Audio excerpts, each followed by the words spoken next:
kind of like hold this dark mirror up to humanity, to play with our otherness. The reason that you're seeing stories, especially in the 1800s and 1700s, about transgressive sexuality, all of these other like strange qualities about the vampire that's strange at the time, it was okay to write about it with a vampire because he was alien, he was other, he was a wolf in sheep's clothing. So when you get to the strict Victorian age, a fellow who was raised on things like Joseph Sheridan Le Fanu's Carmilla, Bram Stoker, who went to school with Oscar Wilde, who, if you know anything about Wilde, he was as gay as a tree full of monkeys on nitrous oxide. Stoker is part of this, and he uses his vampire not so much to tell that story, but to tell a different type of transgressive sexuality. The foreigner who comes to your country and is taking your women from you. The foreigner who's breaking the bonds of marriage, the foreigner who can come in and no matter who you are and who you are devoted to, he can just give you the come hither and, you know, that sound is the sonic boom of panties falling. I really don't have anything to add after that last comment. Yeah, I mean, Stoker based his character off of aspects of everything in the folklore that he was able to dig up in Romania. He truly tapped into, probably for his time period, the best merger of the ancient folklore, the Nosferatu, the werewolves. I mean, the wolves howling in the background in the opening. When I read the book as a kid, it sent chills down my spine before the vampire even shows up. I mean, here's this black carriage coming through, you know, the smoky, misty mountains in the dark, and the wolves crying in the background. It's like you read about the gypsies and everything, and then he throws in, you know, aspects of Vlad Tepes, you know, Dracula, to merge in with it. And there you get the hint of wealth and power and sadistic nature of the real person. Well, and in my opinion, one of the reasons that Stoker's Dracula becomes pretty much the de facto vampire for our age, and it influences all the way down, is Stoker does the same thing Polidori does. A little bit of Stoker's life beyond going to college with Oscar Wilde. Stoker was a theater manager. He managed the Lyceum Theater in London. And he was in charge of pretty much a superstar at the time, Sir Henry Irving. He was an amazing Shakespearean actor. He had the ability to just like have people swoon in the aisles with his performances. Stoker was very impressed with the man's charisma. And Stoker very much intended for his Dracula story to eventually make it to the stage. He completely intended Irving to be the main character. And he wrote a lot of Irving's personality and charisma into that character. Now the history that he draws, that he paints, is Vlad Tepes. That's Dracula's backstory. But the mesmeric vision, the man's charisma, the way in which Dracula comports himself is tailor-made for Irving. So you see shades of a real person in there. And I think that's kind of the key of how we end up with this very fascinating, very relevant character. It's not merely a story we're telling ourselves. They're shades of real people. They're shades of the real world, and we can see those, and that shines through in the image of the vampire. The very best fiction, no matter what its type, but especially in vampire fiction, when you pull elements from real people, from situations that occur in your own life, you can paint a more vivid picture in the minds of your listeners or your readers. Personality traits, the seduction of Lord Byron and Irving. You merge those qualities and you can transform this shambling monster almost immediately into someone, like she said, that you'd swoon over. And I think almost, I want to go so far as to say the vast majority of all vampires from those two gentlemen forward. Very few movies, except maybe Stephen King, when he did, what movie was that? Salem's Lot. Salem's Lot, thank you. The novel is a direct homage to Dracula. He writes it as an epistolary novel the same way that Stoker writes his together. And that's where we get the majority of it is the seductive vampire. If you were to ask most people between, I don't know, the age of 12 right now and dating back to when we were kids, you know, you say vampire, they have this iconic image in their minds. That is the archetype that we're dealing with here. Very few people, if you were to show them a picture of what the vampire was like before the 1800s, they'd look at you and say, is that a zombie? Yeah, they really do bear an awful lot of started working on the vampire. And the more I dug into the ancient history from Gilgamesh up to the 1800s, I see so many similarities back and forth. It was very hard to write both books without saying they're the same thing. There's a lot of qualities the further you dig again with anything that is other and otherworldly. There's a lot of rules that apply to all of them. I mean, if you've read, Shakespeare was famous for taking actual folklore beliefs in his time and working it into his plays. And like in Hamlet, when the cock crows, when the rooster's crowing, Hamlet's father's ghost has to bugger off, has to leave.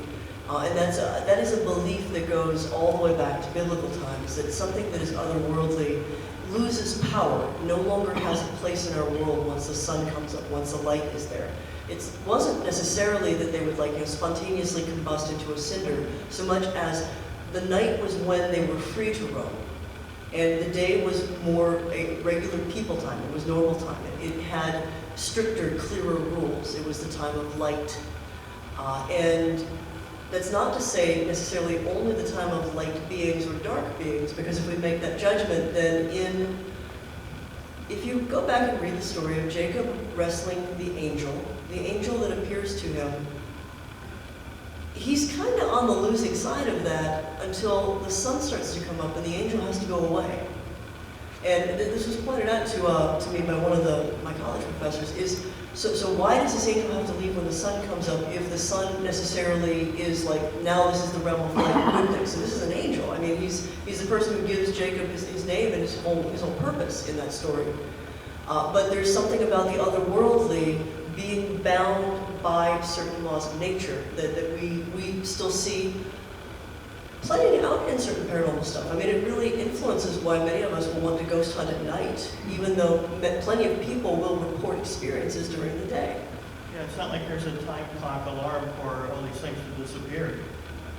One of the other aspects, she mentioned Oscar Wilde earlier, and I wanted to mention that the Vampire and Its Reflection was a direct inspiration from Dorian Gray, written by Oscar Wilde.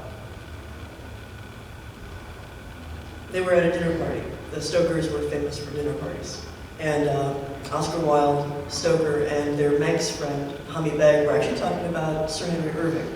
And this is actually where a little bit of paranormal stuff gets into the fiction stuff. I love where these things cross over, because if you ever are reading somebody's fiction book and you read it and you're like, they're totally talking about a real thing, like it really rings true, they probably know about that stuff. Just because they're writing fiction doesn't mean that they aren't also into the real stuff. I can say that from experience. So they're talking about Irving, who had a weird quirk. He had to be in character if he was going to let anybody take his picture. And he really believed that there was some sort of magnetic energy, some sort of mesmeric ability that he had, and that the camera had an ability to pick that up or to not. And he didn't want people to basically catch him without his glamour. And so they were debating, what different mediums does that strange energy, that power that a person possesses? What mediums pick it up, what mediums don't? And through that conversation, Wilde concludes, well, let's talk about paintings and how an artist can capture the soul of a person in addition with their image. Same as the Native Americans talked about photographs. They didn't like being photographed because they thought it would steal part of them. It's very similar. For Stoker, Stoker actually played with a painting as well. He worked on Dracula for 10 years, and there were lots of rewrites. Ultimately settled on the thing not having a reflection, and really kind of set that into the folklore. Another thing that's important, actually, if you are an investigator, if you are somebody who goes checking into reports of events, especially weird stuff, not just human ghosts, there is a tremendous amount of crossover between fiction, stories, myth, and actual stuff. We build these creatures over time. The vampire was one thing in folklore in the 15th and 16th centuries, but at this point, with all of the different permutations of the vampire through Stoker's work, most people wouldn't find a vampire recognizable if he didn't have some of the qualities that we've come to recognize from the fiction. And if you subscribe to the notion of thought forms, that some spirits, some energies can be shaped by our collective will, by our collective belief, then the fact that we are creating these archetypes, that we have a set idea collectively of what a vampire should be, what a zombie should be, what a ghost should be, in at least some instances, things that people are experiencing, especially if they are completely textbook and in line with what people believe, they may not be what we would think of as an independent entity so much as a reflection of the collective belief, the collective energy that people put into that. Yeah, that touches upon something else that there was a quote by Johnny Depp when he portrayed Barnabas Collins in the 2012 movie. His observation, you know, that was the worst version. He said that he always wanted to play Barnabas. He grew up on Dark Shadows and he loved So it. why would he? Sorry. He's done the part. So horrible. But one of his observations that really struck me when I heard him talk about it is he said, over the years with all these vampire movies that have come out, nobody looks like a vampire anymore. And it kind of clicked in my head. It's like the vampire changed from, you know, the detaining creature to the Lord Byron type. And then I think in like the last 5 to 10 years, I mean, we've seen yet another evolution where vampires aren't like what we grew up with as much, but hopefully that's starting to make more of a comeback down. They really look just kind of like movie teenagers. Yeah. Let's bring back the good vampires. What does raise the question of, like, if you're talking about a creature from folklore, a thing that we have collective belief in, how many of those classic qualities that we come to be familiar with can be stripped away and still have it be recognizable? You know, at what point does the vampire lose his fangs?